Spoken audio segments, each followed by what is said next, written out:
Price lord. ದೇವರ ಅತಿ ಪರಿಶುದ್ಧ ನಾಮಕ್ಕೆ ಸ್ತೋತ್ರವಾಗಲಿ. ಮತ್ತೊಂದು ದಿನವನ್ನು ಕಾಣುವಂಥ ದೇವರು ಸಹಾಯ ಮಾಡೋದಕ್ಕಾಗಿ ಸ್ತೋತ್ರ. ಆತನು ಮಾಡಿದೆಲ್ಲ ಉಪಕಾರಗಳಿಗಾಗಿ, ಎಲ್ಲ ಆಶೀರ್ವಾದಗಳಿಗಾಗಿ ದೇವರಿಗೆ ಸ್ತೋತ್ರವನ್ನು, ಮಹಿಮೆಯನ್ನು, ಘನತೆಯನ್ನು ಸಲ್ಲಿಸ್ತೇನೆ.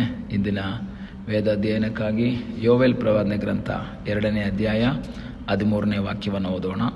ನಿಮ್ಮ ಬಟ್ಟೆಗಳನ್ನೆಲ್ಲ ನಿಮ್ಮ ಹೃದಯಗಳನ್ನು ಅರಿದುಕೊಂಡು ನಿಮ್ಮ ದೇವರಾದ ಯೆಹೋವನ ಕಡೆಗೆ ತಿರುಗಿಕೊಳ್ಳಿರಿ.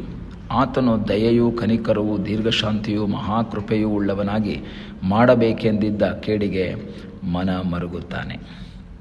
ದೇವರ ವಾಕ್ಯವನ್ನು ಓದಬೇಕಾದ್ರೆ ಯೋವೇಲ ಹೇಳ್ತಾನೆ, ನೀವು ಮನಪೂರ್ವಕವಾಗಿ ದೇವರ ಕಡೆಗೆ ತಿರ್ಕೋಬೇಕು, ಉಪವಾಸ ಮಾಡಬೇಕು, ಅಳಬೇಕು, ಗೋಳಾಡಬೇಕು. ನಂತರ ಹೇಳ್ತಾನೆ, ನಿಮ್ಮ ಬಟ್ಟೆಗಳನ್ನೆಲ್ಲ ಹೃದಯಗಳನ್ನು ಹರ್ಕೋಬೇಕು. ನಾವು ದೇವರ ವಾಕ್ಯದಲ್ಲಿ ಓದುವಾಗ ಹಳೆ ಒಡಂಬಡಿಕೆಯಲ್ಲಿ ಬಟ್ಟೆಯನ್ನು ಹರಿದುಕೊಳ್ಳೋದು ದುಃಖದ ಸೂಚಕವಾಗಿತ್ತು.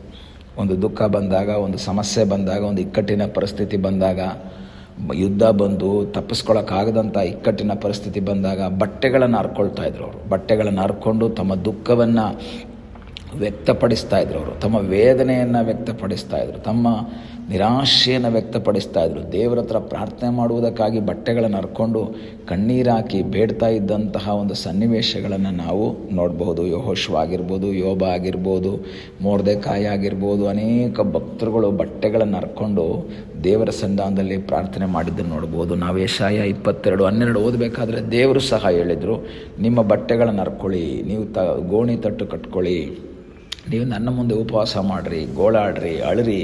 ಇದೆಲ್ಲ ದೇವರು ಹೇಳಿದಂತಹ ಒಂದು ಮಾತು ಸಹ ಆಗಿತ್ತು. ಇವರು ಅದನ್ನು ಮಾಡ್ತಾನೂ ಮಾಡ್ತಾ ಬಂದು ಆದರೆ ಮುಂದೆ ಬರ್ತಾ ಇರುವಾಗ ದೇವರು ಯೋವೇಲನ ಮೂಲಕ ಹೇಳ್ತಾರೆ, ನೀವು ಬಟ್ಟೆ ಹರಿಬೇಡಿ, ಇವಾಗ ನಿಮ್ಮ ಹೃದಯ ಹರಿರಿ. ಯಾಕೆ ಹಂಗಾಗೋಯ್ತು?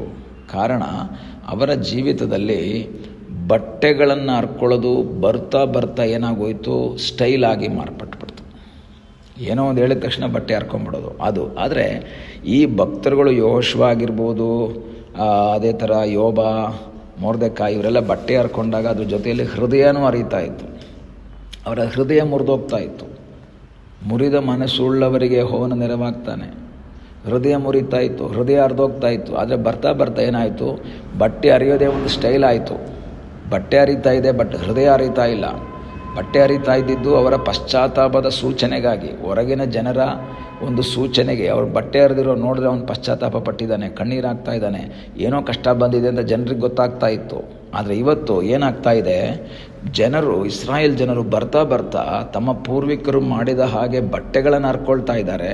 ಆದರೆ ಹೃದಯದಲ್ಲಿ ಪಶ್ಚಾತ್ತಾಪದ ಮನೋಭಾವ ಇಲ್ಲ, ಹೃದಯದಲ್ಲಿ ವೇದನೆ ಅಥವಾ ತಪ್ಪಿನ ಅರಿವಿಲ್ಲ. ಅದನ್ನು ದೇವರು ನೋಡಿದ್ರು. ಈಗ ಯೋವೇಲನ ಮೂಲಕ ದೇವರು ಹೇಳ್ತಾರೆ, ನಿಮ್ಮ ಬಟ್ಟೆಗಳನ್ನ ಹರ್ಕೊಂಡಿದ್ದು ಸಾಕು, ಈಗ ನೀವು ಹೃದಯಗಳನ್ನು ಹರೀರಿ.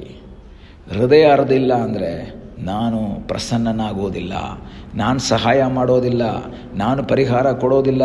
ಈ ದಿವಸ ನನ್ನನ್ನು ಕೇಳುವ ಪ್ರಿಯ ದೇವರ ಮಕ್ಕಳೇ, ಬಟ್ಟೆ ಹರಿಯೋದಲ್ಲ ಮುಖ್ಯ, ಪ್ರಾರ್ಥನೆಗೆ ಹೋಗೋದಲ್ಲ ಮುಖ್ಯ, ಆರಾಧನೆ ಮಾಡೋದಲ್ಲ ಮುಖ್ಯ, ಉಪವಾಸ ಮಾಡೋದಲ್ಲ ಮುಖ್ಯ. ಪಶ್ಚಾತ್ತಾಪದ ಹೃದಯ ಬಹಳ ಪ್ರಾಮುಖ್ಯ. ದೇವರ ಸನ್ನಿಧಾನದಲ್ಲಿ ನಮ್ಮನ್ನೇ ತಗ್ಗಿಸಿಕೊಂಡು ದೇವರ ಚಿತ್ತಕ್ಕೆ ವಿಧೇಯರಾಗಿ ಜೀವಿಸಬೇಕಾದದ್ದು ಬಹಳ ಪ್ರಾಮುಖ್ಯವಾದಂತಹ ವಿಷಯ. ಆದರೆ ಇವತ್ತು ಅನೇಕರು ಏನು ಮಾಡ್ತಾರೆ, ಉಪವಾಸ ಮಾಡ್ತಾರೆ, ಪ್ರಾರ್ಥನೆ ಮಾಡ್ತಾರೆ, ಅಲ್ಲಿಗೆ ಹೋಗ್ತಾರೆ, ಇಲ್ಲಿಗೆ ಹೋಗ್ತಾರೆ. ಆದರೆ ದೇವರು ನೋಡೋದು ನಮ್ಮ ಹೊರಗಿನ ಕಾರ್ಯಗಳನ್ನಲ್ಲ. ಪರಿಸಾಯನ ಹೇಳ್ತಾನೆ, ನಾನು ವಾರಕ್ಕೆ 2 ಸಾರಿ ಉಪವಾಸ ಮಾಡ್ತಾ ಇದ್ದೀನಿ, ನಾನು ಸಿಗೋದ್ರಲ್ಲೆಲ್ಲ 10 ಭಾಗ ಕೊಡ್ತಾ ಇದ್ದೀನಿ, ಎಲ್ಲ ಸರಿನೇ. ದೇವರು ಹೇಳ್ತಾರೆ, ನಿನ್ನ ಹೃದಯ ಯಾವ ಥರ ಇದೆ, ನಿನ್ನ ಹೃದಯ ಮುರಿದೋಗಿದೆಯಾ? ದೇವರು ಯಾರಿಗೆ ಸಹಾಯ ಮಾಡ್ತಾನೆ? ಮುರಿದ ಮನಸ್ಸುಳ್ಳವರಿಗೆ, ಜಜ್ಜಲ್ಪಟ್ಟಂತಹ ಮನಸ್ಸುಳ್ಳವರಿಗೆ, ಒಡೆದು ಹೋದ ಹೃದಯ ಉಳ್ಳವರಿಗೆ ದೇವರು ನೆರವಾಗ್ತಾನೆ, ದೇವರು ಸಹಾಯ ಮಾಡ್ತಾನೆ. ಈ ದಿವಸ ದೇವರ ಒಂದು ಸಾನ್ನಿಧ್ಯಕ್ಕಾಗಿ ದೇವರ ಸನ್ನಿಧಾನದಲ್ಲಿ ಪ್ರಾರ್ಥನೆ ಮಾಡುವಂತಹ ದೇವರ ಮಗುವೆ, ನಿನಗಾಗಿ ಅದ್ಭುತವನ್ನು ಮಾಡುವ ಸರ್ವಶಕ್ತನಾದ ಒಬ್ಬ ದೇವರಿದ್ದಾನೆ, ಅದ್ಭುತವನ್ನು ಮಾಡುವ ಒಬ್ಬ ದೇವರಿದ್ದಾನೆ.